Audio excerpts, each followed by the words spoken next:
Hello, and welcome back to By His Grace Marriage Ministry Podcast. My name is Amanda, and I pray that you all are doing well. Welcome to today's episode, where I'm going to be sharing a personal experience or story of mine. And I have prayed a lot about whether or not I would eventually share this with all of you here on the podcast. And I will tell you, brothers and sisters, that this is not an easy thing for me to do. And this is something that I had actually been praying a lot about for several months, as the situation that I'm going to share with you has been going on since about the end of summer 2023. So this has been going on for a little over a year.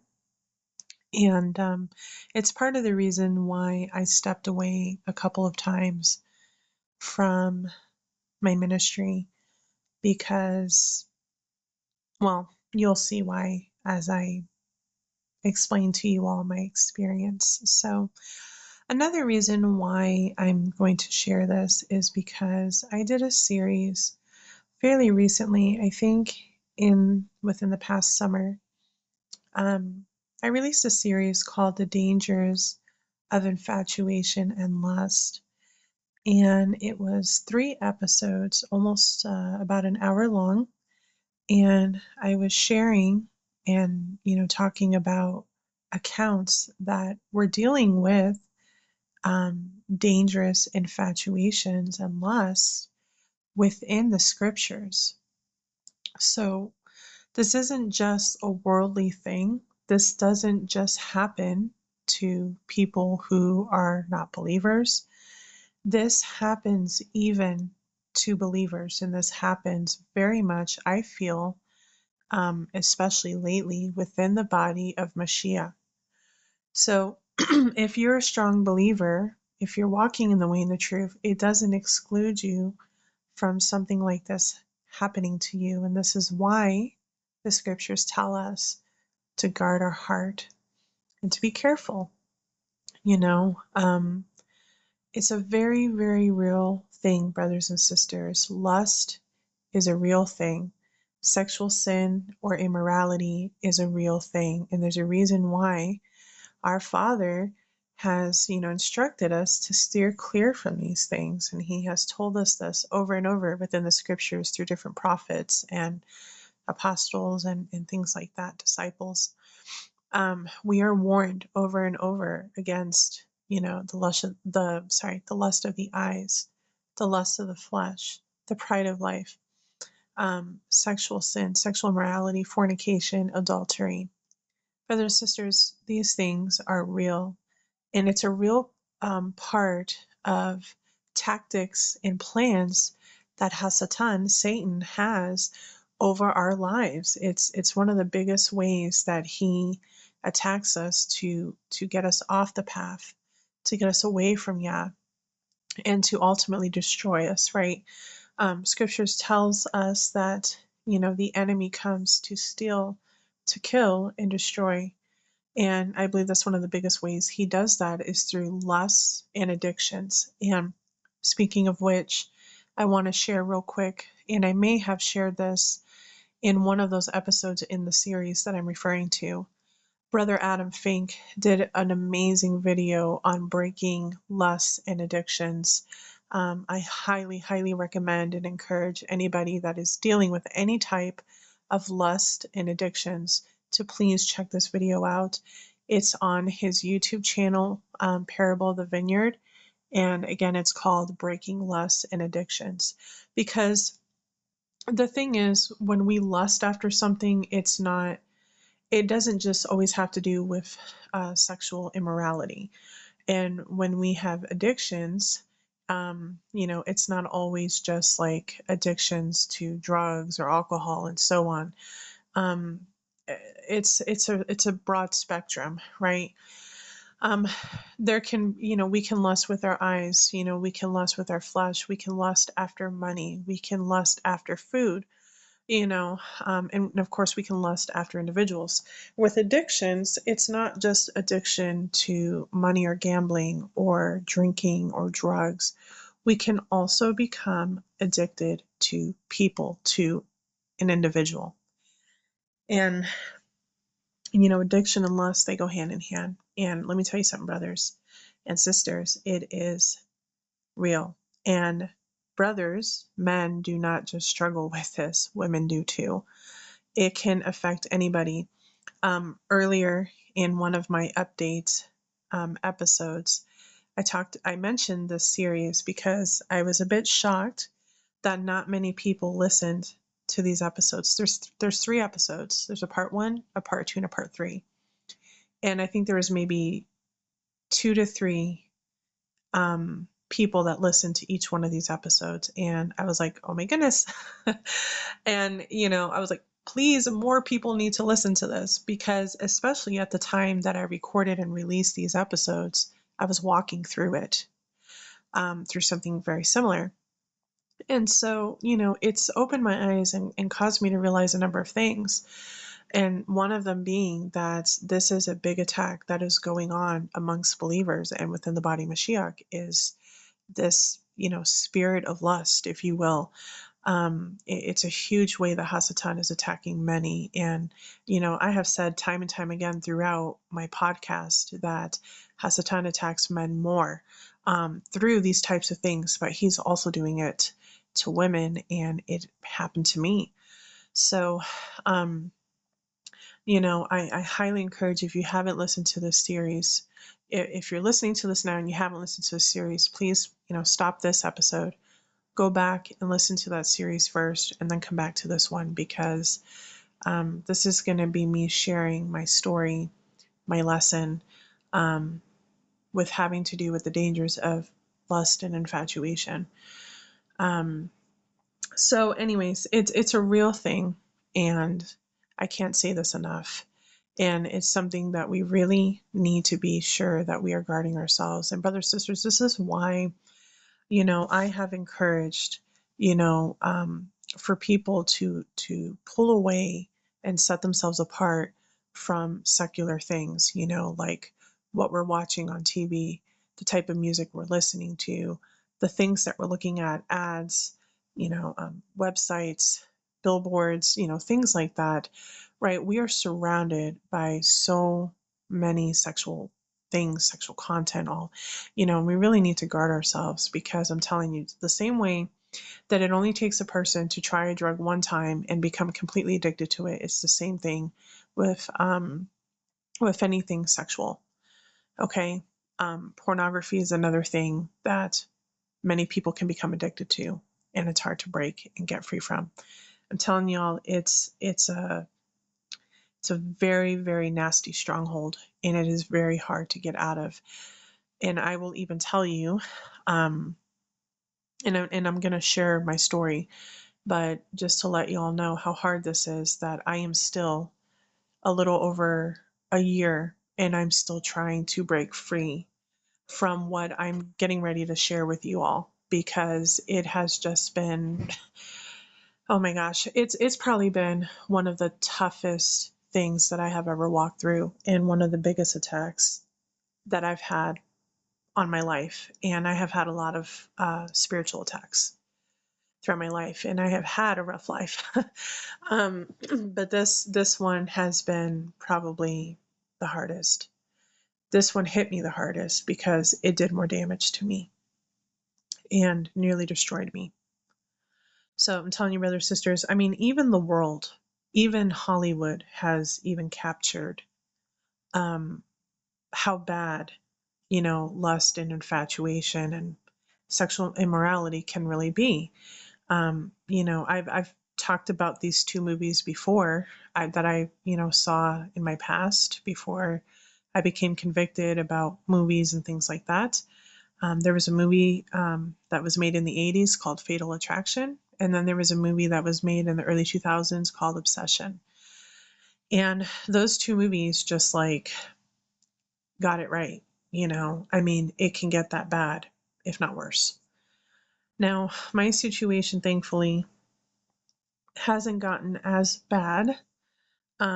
It got bad, but it could be worse. Unfortunately, though, it is still kind of going on. So I pray every day that it doesn't um, get any worse. But, you know, I'm still trying to break free from, from the situation. And I don't know what that's going to look like. So, but yeah, so this is a serious thing, brothers and sisters. Now, with all of this being said, before I get into sharing my story and just everything pertaining to it, the lessons I've learned, and all of that, please understand, brothers and sisters, that this is a very difficult thing for me to do, because this is me coming on and being vulnerable, being transparent, sharing with you all something that has been very difficult for me, that has consumed basically a little over a year of my life. Um, you know, uh, this is something that, if you will, I guess I failed in, um, fell into sin, however you want to say it, however you want to look at it. And, it's not something that's easy for me to do. It's very humbling and very difficult. And, I'm willing to do this because, again, it's something that I've talked so much about in my ministry.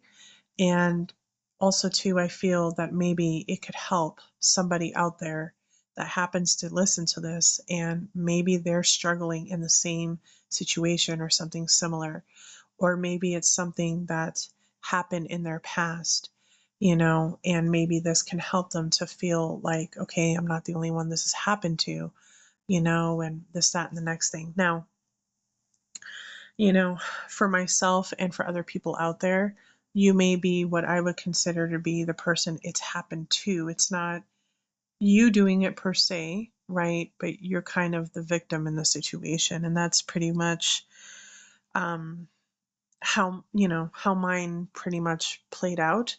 And, for others out there, it's probably the same thing. And maybe you feel like it's your fault. You feel unworthy. You're dealing with all of these things, which excuse me, we know our lies from Hasatan. But, if you have repented and, have turned away from it the best that you can, and in some situations that's not very easy, and I'll explain why in a little bit, um, you are forgiven. Okay. I am coming on here to share this again because I want to be open and honest. I want to help people where I can. I also want to share that, again, this is very real. It's very dangerous, and it can happen to anybody. Okay, it doesn't matter if you're already married. It doesn't matter if you're single. It doesn't matter how far you have been walking, or for how long and how far you've been walking with Yah. Um, it can happen to anybody. Brothers and sisters, I never thought that this would happen to me. And it's not because I thought highly of myself, or had any pride, or was boastful about my walk or my relationship with Yahuwah through Yahushua. I just never thought it would happen to me, and that I'm a person of self-control. I'm someone that, just, you know, I'm good. I won't fall into something like this. I won't, fall into temptation, especially with something like this. And, I just didn't think it would happen to me. And not only did it happen to me, it consumed me like a fire. Like, there was no stopping it. There was no distinguishing it. It was like a fire that was just completely out of control. We see these wildfires that happen, and it takes a very long time to get those fires under control. That's how I have felt with the situation. I wasn't myself. This situation caused me to fall into old ways. It caused me to separate from Yah, to be distant from him, because I felt guilty. I felt ashamed. I felt unworthy, because of the things that were going on. I knew they weren't right. I knew that it was works of the flesh. It was lust of the flesh. Because primarily that's what the base was of this entire situation, was lust. Okay. I felt out of control. I felt like I had no self-control. Um, I couldn't bring myself to really read scriptures. I couldn't bring myself to do the podcast anymore. This is another reason why I stopped one-on-one counseling, because I felt like, how could I counsel others right now when I'm going through this? I felt like a hypocrite. I felt, like unworthy, and that I couldn't even bear to bring myself in the presence of knowing just everything that was happening and the thoughts and everything. And so in turn, that meant I couldn't really read scriptures. I could not pray. My prayer life was just gone. My prayer life was just gone. Before I knew it, I was watching things that were similar to what I was going through. So I was watching things that had to do with like infidelity and lust and attraction and hooking up and things like that. And then I started listening to music that I had let go of long, I'm talking years ago. I was going backwards, brothers and sisters, and it was happening so quickly. And I remember just crying, many times, because I saw myself falling away, not falling away like I no longer believed, but I was separating myself from Yahuwah through this great sin, this huge sin that consumed me so quickly that I didn't even know whether I was coming or going, brothers, sisters. Like I didn't. And I couldn't believe what was happening to me. I couldn't believe how intense all of it felt. And like I said, the best way that I can describe it is like a fire, an out of control fire that you cannot distinguish. And because I felt like I couldn't pray, I couldn't read scripture, I was completely just unguarded. I had no armor on. I had nothing. And it just got worse and worse. And it was just like spiraling out of control. And the only one that knew about all of this the entire time it was happening was my best friend. And, I'm so thankful that I at least had her to go to, because it's not something that you can feel that you can just tell whoever. Um, and I had never had anything like this happen to me before. Is the thing. I have had crushes. I have fallen in love, or what I thought was love. I have been attracted to people, but nothing compared to what I went through with this individual. And that's how I knew that it was a spiritual attack, and that it was very, very similar, if not the same, of the accounts that I've read in the scriptures that I have shared in that series. And, I even think there was probably witchcraft that was involved as well, because it was so intense. It was so, I felt like there was some kind of spell on me, honestly. I really, really did. That's how bad um, that it got, and let me tell you, and I never like to admit this, but it's true. Hasatan, he's so crafty. He's so cunning in a lot of his ways. And when I tell you that this individual that I went through this with showed up at my door, I mean that. This person literally showed up at my door. That's how the enemy was able to bring this person into my life. And it completely caught me off guard. Completely caught me off guard. And let me tell you, he did it in a very vulnerable season for me, because right around that time I was going through something else that I was dealing with that was very it was difficult for me, and I was trying to cope with that. And yes, of course I was still walking in the way and the truth, and things like that, but um he knew that I was weak in that season and going through a lot, and I was very vulnerable at that time. And right at that time is when he sent that person. I believe he sent that person. And it just spiraled from there. It just went from there.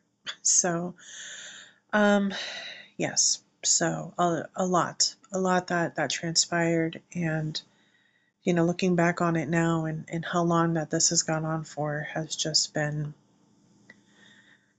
it's really been something. And again, I have been through a lot in my life. I have been through quite a bit in my life, but this really has just been one of the top struggles that I've had within my life. So, um, I'm going to try to just kind of share my story, kind of go in a timeline here as best as I can remember. I'm not going to go into too much detail, just because, again, this is already very hard for me. But, I'm going to share what I can, and just kind of get to the points of these things so that this episode also isn't already, like crazy long. I'm already 21 minutes in. So, and I haven't even really shared like the actual story yet. So, um, anyway, so this began in late summer, early fall of 2023. And as I mentioned just a little bit ago, this person literally showed up to my door. And the reason being is because I live in an apartment complex. And for those of you who are familiar, or you yourself live in an apartment complex, you know that there's a leasing office, a leasing staff, and then there's a maintenance team. For whenever we have any kind of issues within our apartment homes, we can call maintenance and they can come and service our apartments and fix whatever it is that's wrong. So this individual that I went, and I'm still going through this situation with, was one of the maintenance techs. And I actually didn't even know he was here. He was new at the time.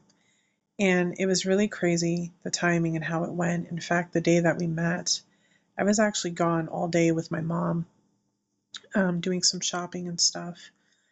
And I think like somewhere like late afternoon, I came home, but it was just for a few minutes. It was to grab something, and then we were leaving again. And it just so happened that while I was there, for the few minutes that I was, there was a knock at my door. And I thought it was my mom, rushing me.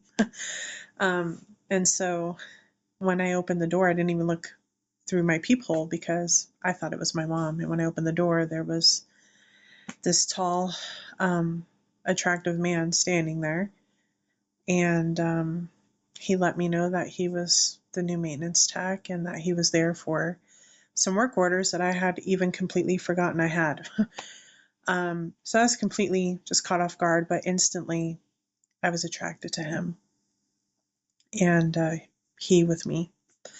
And so anyways, that's how we ended up meeting. And I always thought it was very strange, the timing of that, because I was gone all day. Because usually, unless you have not given permission, even when you're not home, they can come in, work on whatever work order you had, and leave, but that just wasn't the case. Now, I know eventually I would have met him because he was the new maintenance tech, but I just thought it was really strange, the timing that day. And it went on from there. I knew from the first time I met him that I found him attractive. And because I already knew that, I tried to steer clear. I did what I could, but let me tell you something. It's like there was no avoiding it. Whenever I went out, we always crossed paths. We always happened to see each other. We always happened to run into each other. It just so happens that right after that, when we met, I had several work orders that came about. Anything and everything that could go wrong in my apartment home did. And it just so happens that every time maintenance came for these work orders, it was always him. So there was a season where this man was in my apartment often. And because we were attracted to each other and we connected. We connected very well. We had good conversations. We connected just very much on an emotional level, which is a very deep connection between a man and a woman, and is actually the basis of a good relationship. Now, I actually even did some episodes right around the same time I did the series talking about an emotional affair and how an emotional affair is a real thing. Okay, that you can actually cheat on your partner by connecting emotionally with someone else of the opposite gender, right, of the opposite sex. It's a real thing. You know, cheating just isn't physical, it can be emotional as well. And me and this person, we connected so deeply on an emotional level that we instantly, I think, created a soul tie just within that. You could feel it. And so, anyways, he was just in my apartment home often. We talked a lot whenever we saw each other, around the apartment complex or ran into each other elsewhere, whatever, because we always were running into each other. We would always talk and whatever. And you know, you just know, sisters, ladies, you know what I'm talking about. We always know, and yes, men, it's true. We know when a man is attracted to us. We know when a man is interested in us. There's quite a few ways that you're able to tell. And one of the biggest ways is through body language and the way that somebody looks at you. Now, you can try as hard as you want to hide feelings, to hide attraction from somebody, but it's always given away through the eyes, especially with men. That's one thing I've learned even in my own experiences. So after some months, I knew where things were heading. Um, and I was really trying to avoid that at all costs. I remember even praying. I was like, okay, yeah, I'm feeling this way about this individual. I'm very attracted to him, all these things like, please help me with this, this is just not okay, plus, he was supposedly in a relationship as well. So, and as more time went on and the more I got to know him, I actually, you know, even learned that he at some point was a believer, but now he wasn't sure. He was very angry with Yah just because of certain things that had happened in his life and so on and so forth. So, I was seeing red flags almost from the beginning, not quite. There for a while, I was just completely blinded by attraction and lust and all of that. And let me tell you something. This feeling that I had with this person was so intense. I had never experienced anything like it. It even got to the point where, like, just everything about this individual was just a wow factor for me. And I had just never experienced on such an intense level. It was crazy. Like, I just never experienced that before. I can't even really honestly put into words. I'm trying, and and without getting too personal, it's hard to explain this. But the best thing that I can say is it's intense and you feel like you just have no control. Okay? To where it's dangerous if the two of you are around each other. Okay? Um so I can tell you right now that praise be to the most high, um things did not get physical between me and this person. Praise be to the most high. Um but everything else was just intense, and it didn't stop the situation from getting to a dangerous point. Okay. Um, I started to see red flags with this individual, with him. And we had each other's numbers and things like that. We had a couple of things that were touch and go. There were, a couple times where I got a little bit bothered with him just by certain things either he said or did. He was somebody that, like, his words, he would tell you something and then he wouldn't follow through with it, whether it was through work, like professional or personal. I just started seeing a lot with him. And so I started to try and distance myself, even though by then I was so infatuated with him and so attracted to him and he with me. I thought about this person all the time. You know, when I didn't see him, I missed him. I couldn't get him out of my mind. The thoughts that I had about him and I were just so lustful. I mean, it was crazy. I had never struggled so much like that before. Um, and just everything about him drove me crazy and was very, very intense. And I'm telling you, it was like I had fallen into a drug habit, or like there was a spell casted on me or something. It was crazy. It was crazy. And let me tell you something, brothers, sisters, it's a real thing. It's a real thing. There's another movie that came out in the 90s. I was very young when this came out, and I watched it several times, unfortunately. Um, it was a movie called Practical Magic, and basically it was a movie about these sisters that came from, a witchcraft family, or a family of witches, I guess. And their parents died, and they went to live with their aunts. And there's two things that I remember about this movie, and I'm like, my gosh, and it's like it's a real thing. There was this one lady in the beginning. Now, it isn't detailed in the movie. I actually read the book as well, and in the book it goes into more detail. But basically, there was this lady that was like severely infatuated with this man who was married, and she eventually went to the aunts to have like a love spell done, so that he would leave his wife and be with her. And so in the movie, you see, they're like, "Are you sure you want to do this? Da da da, whatever." She said, "Yes, I'll do whatever it takes." Like, she was full blown desperate. I mean, desperate, desperate. She's like, "He's all I think about. I can't sleep. I can't this. I can't that. I have to have him. He has to leave his wife. He has to leave her now, blah, blah, blah." Like, she's just full blown. Like, a lot of what I read in the accounts in the scriptures, too, a lot of these individuals that were lovesick, that were obsessed, just got to a really unhealthy point. And that's where this lady was. And so, anyways, in the movie, it shows that they do the spell, but that's it. In the book, it actually says that, they did the spell or whatever. The guy left his wife and went to be with her, and then after a certain amount of time, she ended up coming to the aunts, to begging them to reverse the spell, to remove it, because he was suffocating her. He was so obsessed with her and infatuated and lovesick and all of that. She couldn't take it anymore. And she was like literally begging them, like, "Please, like, I can't take this anymore. Please remove this." And of course they couldn't, I guess, I don't know if they couldn't or they did. I don't remember. But the thing was, it got bad.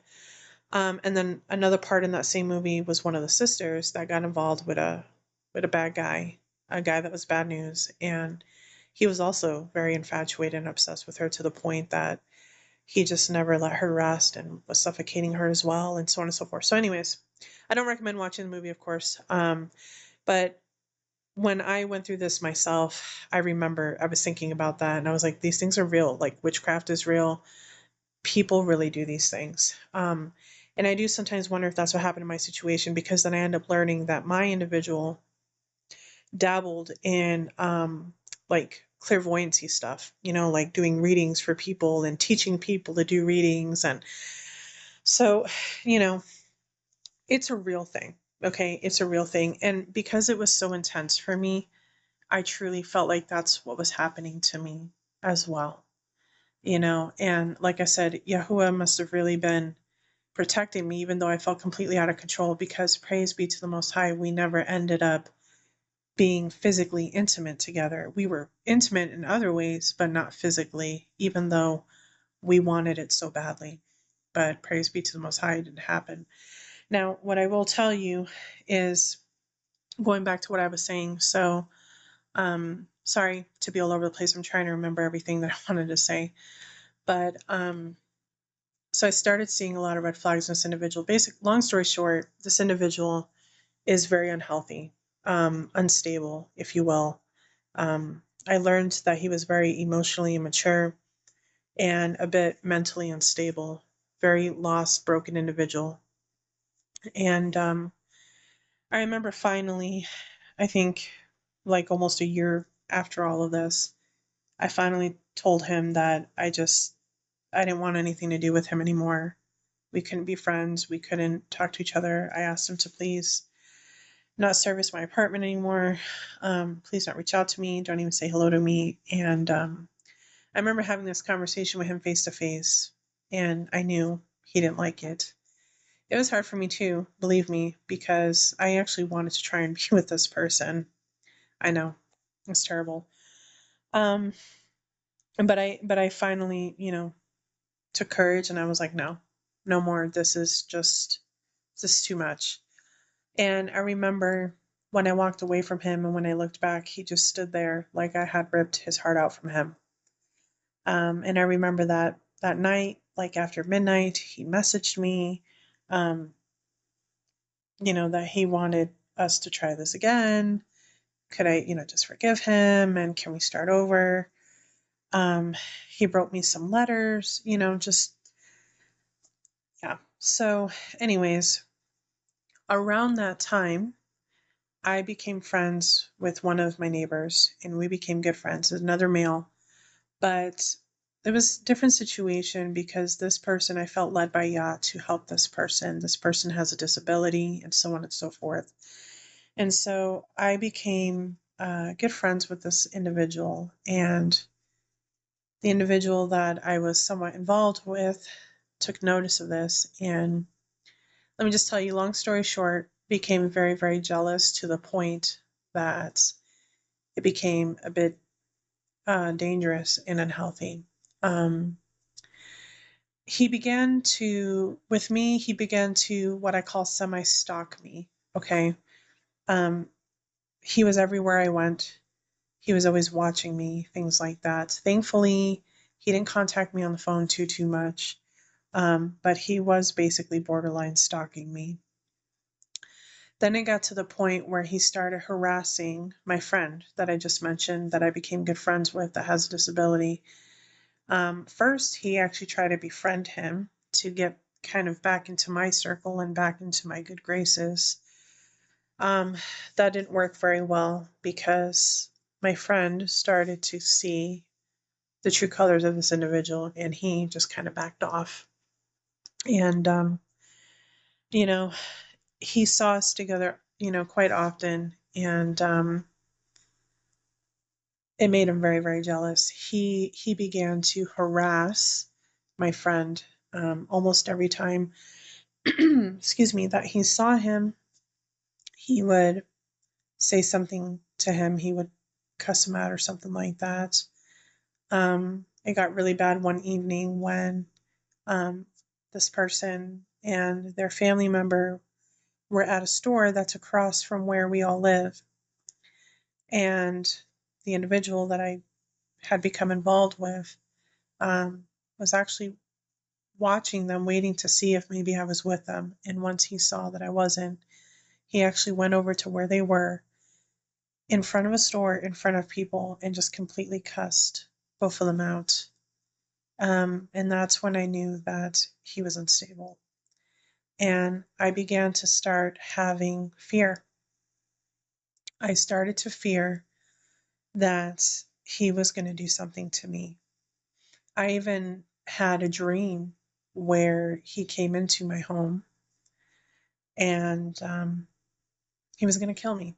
He basically said that if I can't have you, nobody else can. Um, and that was probably one of the scariest dreams I've had. And I still don't know to this day if that was a warning or I don't know if maybe my mind was just getting ahead and I was being paranoid. But it got bad to the point, because he's the maintenance tech, he has access to any apartment that he wants. If I was gone for a while, I would come home and I would check my entire apartment to see if maybe while I was gone, did he come in here and hide and he's waiting for me to come back? Um, or I would take a shower. And when I get out of my shower, I would check my apartment. Did he come in while I was showering? It got bad, brothers, sisters. I got really paranoid and I got really scared because this person clearly became very unstable or always was unstable and I just didn't see it before. And because I tried to, break stuff off with this individual and whatnot, he didn't take it very well. And started, not only was I seeing the red flags, but then started showing, a lot of jealousy, possessiveness, instability, stalking, harassing.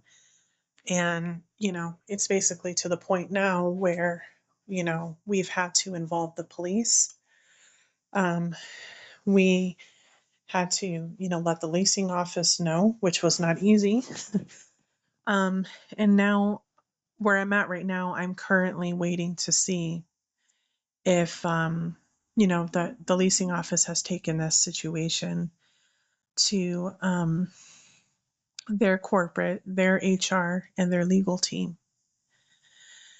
And, I felt really bad because, not only did I, through this whole situation, struggle with guilt and, shame and all of that because of just the nature of all of this, but then I felt even more guilt when my friend was being harassed by this individual because of me. And even though my friend and his family never blamed me, they said, "We know it's not you. We know it's him, And I said, "I know, but it's because of me." And I remember even asking my friend a few times, "Do you just want to stop our friendship? Because look at what it's doing." And I feel so bad about that. It put me through a lot of stress, brothers and sisters. It really, really did. It put me through a lot. It put me just through so much. It put me through a lot of fear, guilt, shame, um, just a lot, so many things. And again, I'm not even going into a lot of detail about this situation, but I think you could pretty much get the idea at this point. And again, brothers and sisters, this was with no physical intimacy with me and this person, but he became obsessed, to the point that he became very jealous and possessive and, unstable. And maybe he was always unstable. I just never saw it before, or he hid it well. On top of that, I found out that he's an alcoholic and he drinks daily. So when you take an individual that is broken, lost, has a lot of anger and turmoil within themselves, and on top of that, they drink, it's a very, very bad combination. It's a very dangerous one. And when I started learning all these things and seeing how he was basically stalking and harassing and things like that, and just the anger, and what he was doing to my friend, I began to become fearful for myself. It's like, what could he do to me? And that's when I finally took it to the leasing office. And again, I did that because he works here. And brothers and sisters, that was the other very difficult thing, was that not only did this man work here, he also lives here. So I saw him all the time. And once he was off the clock, so to speak, he's just another resident, another neighbor here. So even if things had happened around that time, the leasing office would say, well, it's not while he's an employee or whatever. And it's like, yeah, but he's still representing. So I literally prayed when I moved, um, back in, the end of October, early November. I was actually supposed to move somewhere else. And I had prayed and prayed leading up to this move that Yahuwah would provide another place for us to move to. And he did not open that door. We moved, but we just moved from one apartment to another in the same apartment complex. And now currently awaiting to see if they're actually going to replace this person, if they're going to terminate him. And I'll be honest with you, it's looking like most likely they may not terminate him or replace him. He may still be here. So that was another thing that really confused me, because I'm like, I don't understand, unless I'm just being punished. Like, I prayed to move away from here. That didn't happen. I prayed that maybe this individual would no longer work here or reside here. That hasn't happened yet, and I don't know if it will. The only thing that they've done, just kind of as a temporary solution, is, that individual is not allowed to do any work orders in my building, so that he's just nowhere in this building. That's just the solution that they came up with. So while I can appreciate that, it doesn't really guarantee anything. If he really wanted to, and he really got to that point of just, completely losing it, he could still come in here. He has access. He knows how to get in. He has a key. praise be to the Most High, nothing like that has happened, but it doesn't mean that it couldn't. It very much could. And the thing is, this person has shown that he's capable of these kinds of things.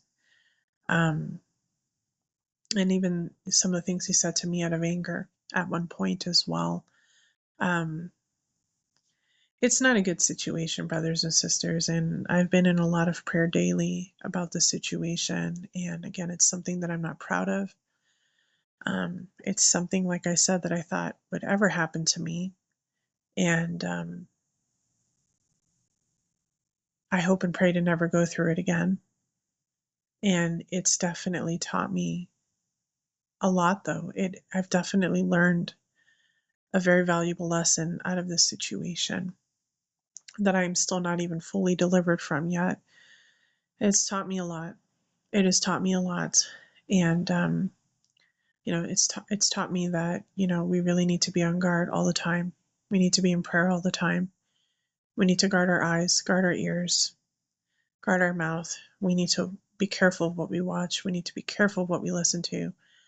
We need to just really, really be very careful. And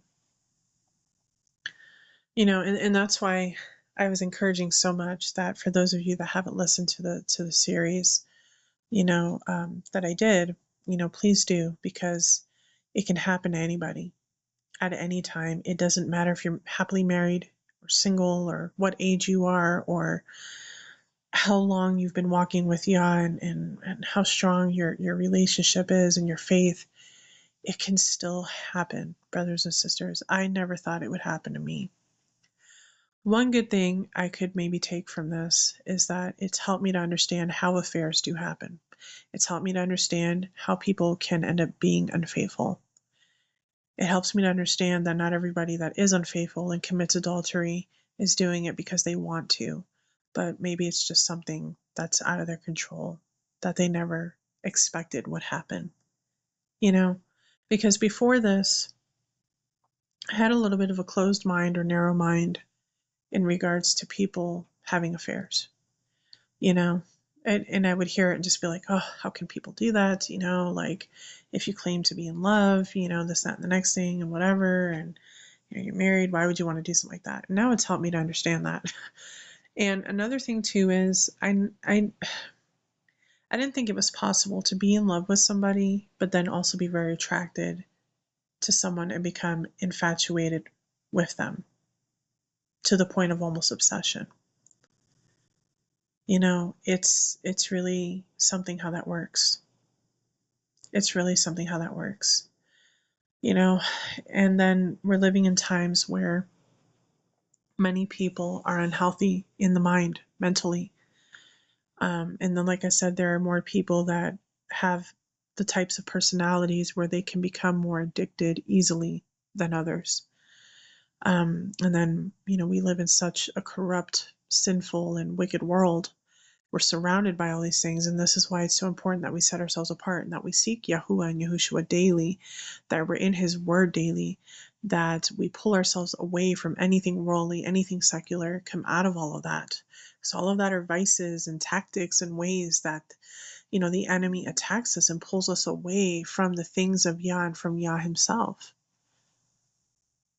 And I'm telling you, brothers and sisters, it's a very powerful, and again, I didn't share everything.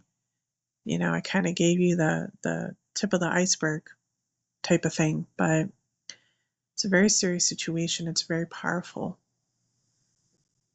And once you're in it, it's very hard to get out. And like I said, right now, I'm at a point where I don't even know what the outcome of this situation is going to come to. I don't know what's going to be done. I don't know if this will continue. And let me tell you something, brothers and sisters, and I forgot to mention this earlier, when we involved the police, the police actually told us, well, number one, you don't really have proof. It's a he said, she said. Number two, well, it's not really harassment if they're stalking you or if, they're cussing at you and whatever. And I'm like, okay, well, what is considered harassment? And the officer said, when they threaten your life. So we've come to a point in this world where you can stand there and degrade and humiliate and disrespect and all those kinds of things to somebody, and they can get away with it. Nothing's done. That's the kind of world we're living in. And I thought to myself, how can that not be considered harassing somebody?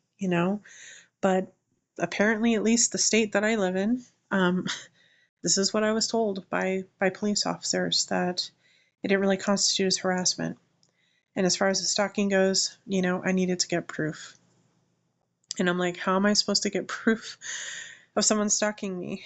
And they said, oh, make it, take a video or take a picture or whatever. And I'm like, oh my goodness, like, how is that going to prove anything, honestly? I mean, I could take a picture of him, being close to me or whatever. And how are you guys going to be able to determine in that picture that, oh yeah, it's because he's stalking me? It's just crazy to me. And sadly, this is why we hear so many stories of women being found dead or being killed because they were being stalked, they were being harassed, nobody took them seriously. And then things sadly got to the point of that unhealthy, that unstable person killing the other person. How many times do we hear in the news and in these movies and in these shows of the things that people do in the name of love? How many times do we see situations of husbands killing their wives or wives killing their husbands? Never mind two people that are infatuated with each other or obsessed or lusting after one another to the point that they're lovesick and obsessed and can't sleep, can't eat, can't do anything. And it causes them to do crazy things like stalk them or harass them or hurt the people around them or even hurt them or kill them because they couldn't have them. Or rape, those were three things that kept going over and over in my mind. What if this man just comes into my apartment one day and either beats me out of anger, rapes me out of lust, or kills me out of rage, or all of the above, all three to me? It's the kind of world we're living in.